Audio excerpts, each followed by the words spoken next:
In Lindsborg, Kansas, a local bar has created its own culture throughout the years. The Öl Stuga was bought by Mark Lysell in 1977 when he was only 27 years old.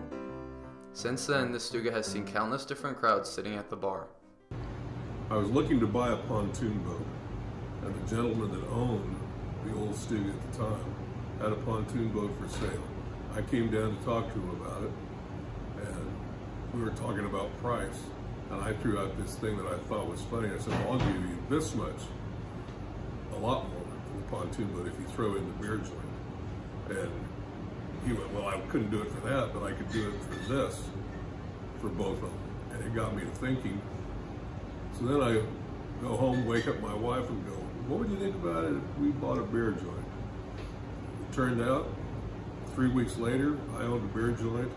I didn't get the pontoon boat, and that's how I got in the business.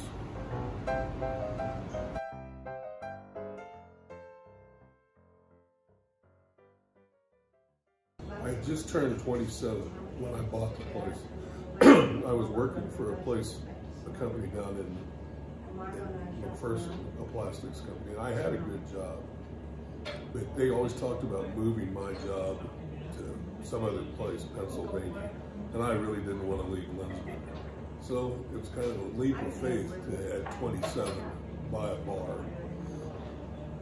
But I mortgaged the house and got the money together and did it. And it was also a little different because I was so close to the same age as all of my employees. There wasn't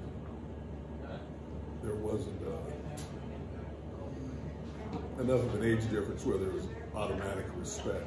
In fact, there was almost a lack of respect because a lot of them had worked at the bar for 2 or 3 years, and here I was about their age, but all of a sudden I was the boss and I didn't know anything about it.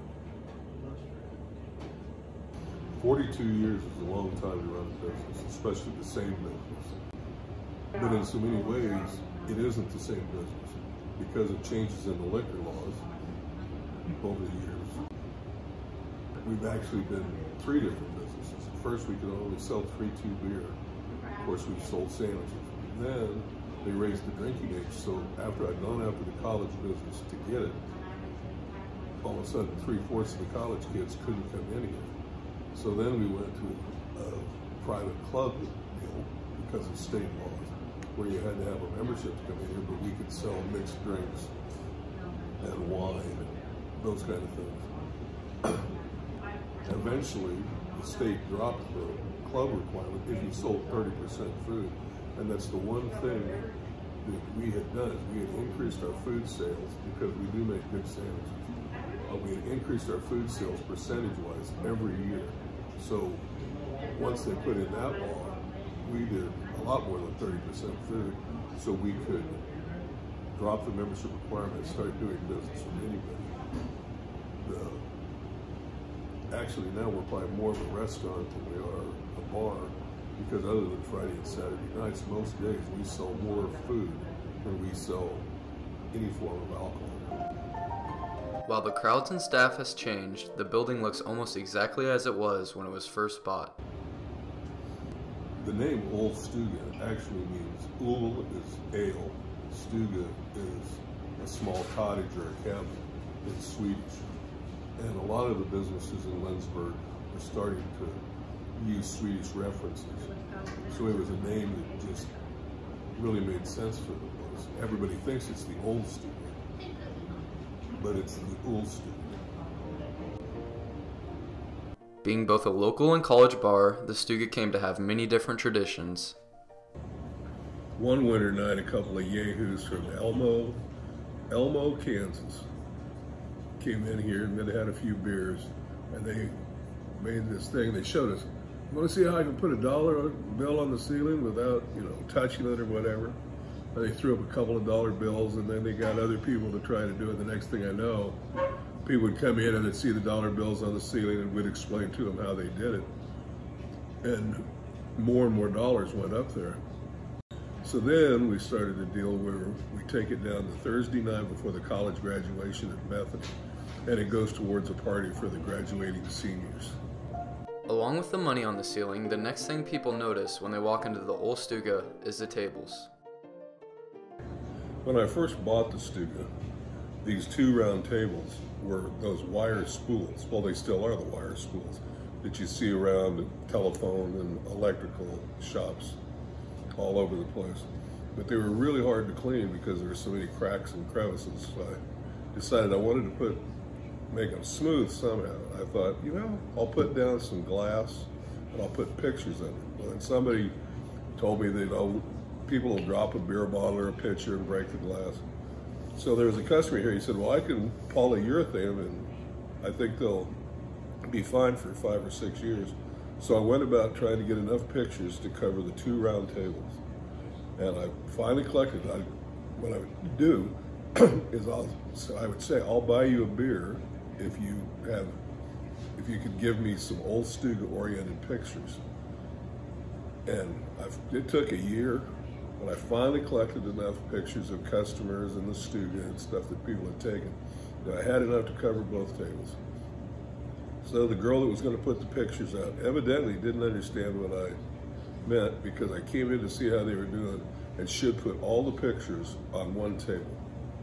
And I was just sick because I was like, well, now I'm going to have to go through another year of trading beer for pictures to get enough for the other table. But little did I realize that once people saw what we were doing with the pictures, everybody wanted their picture on the table. So then people were buying me beer if I would put their picture on the table. So it just worked out real fun.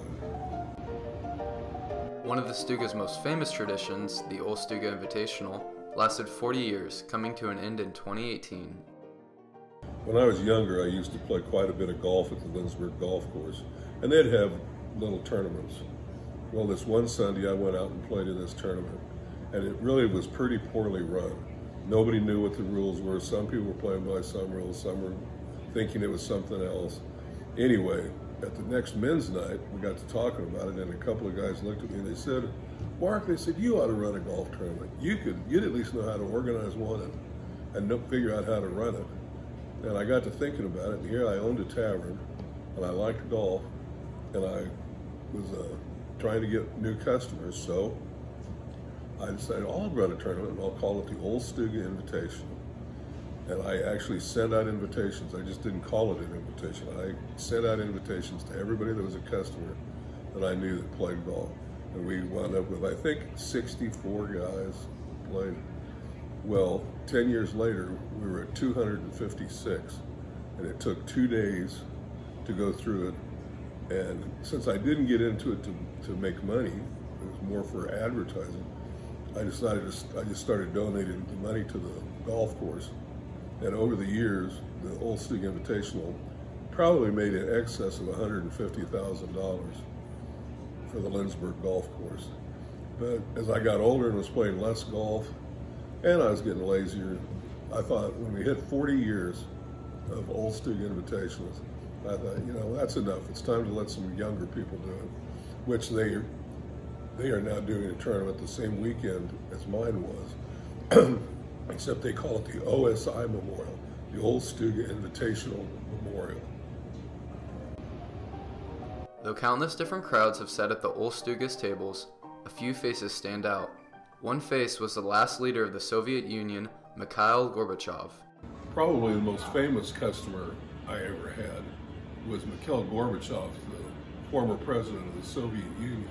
He'd given a speech at Bethany College, and my wife and I had gone to the speech, and we went home, and next thing I know, I got a phone call and said, you better get down here, Gorby's in the house. So we ran down here, and Gorby was sitting at this very table and drinking vodka and cranberry juice, and the place just filled up like crazy with everybody calling, Gorbachev's in the Stuga, Gorbachev's in the Stuga. And it was a thrill to get to meet him. We really didn't talk, because I don't speak Russian and he doesn't speak a whole lot of English, I guess. But it was a thrill to meet him, and it's something that people still talk about here at the Stuga. In addition to Gorbachev, the Stuga fell into national spotlight when it was featured on Good Morning America's series, Best Bites College Edition. Ron Claiborne, Good Morning America's former host, tried the Stuga's most famous sandwich, the Burnt Nelson.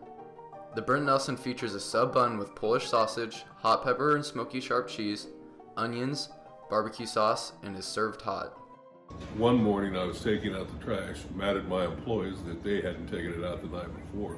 And all of a sudden my phone rings, I answer it, and it's a lady saying, "This is Linda Anderson from Good Morning America in New York City." And I went, "Yeah, good one," you know. And anyway, she said, "I've been picked as one of 4 classic college hangouts for a special show that they were doing." And I just said, "You know, I don't have time to talk to you right now," because I thought it was a joke. And I said, "If you're serious, call me back later." So then after that, I heard somebody mention the contest, and I didn't even know there was one. But people could call in if they missed a food that they had when they were in college and where they live at now they can't get. Well, we make this one sandwich called the Brent Nelson, and evidently it's real popular with the college kids because either a lot of people called the show or wrote into the show, or they were very eloquent.